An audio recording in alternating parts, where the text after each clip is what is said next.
Good afternoon. Nandito po tayo sa Barangay Marawa po.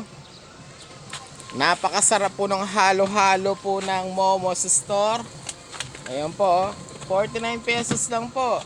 Tingnan nyo na po yung sahog niya. Kay Ma'am Donalyn po. Ayan o. Ang halo-halo niya po, nakakasing sarap po ng pagmamahal ng jowa at asawa mo. Alright. Sana all. Ayan po, meron po tayong tinatawag po nilang halo-halo Momo Store po.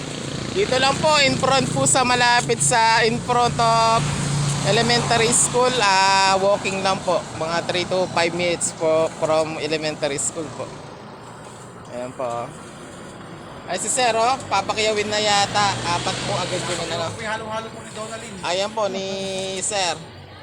Napatigil po ako napakasarap po ng halo-halo ni Ma'am Donalyn. Try nyo po minsan dito, Marawa po, Barangay Marawa, HN City. Napakasarap po ng pakwan. Ang halo-halo niya, lasang pakwan po. Alright, lasang ubas paminsan-minsan. Thank you po. Shout out po kay paring Ariel po from Tarlac City.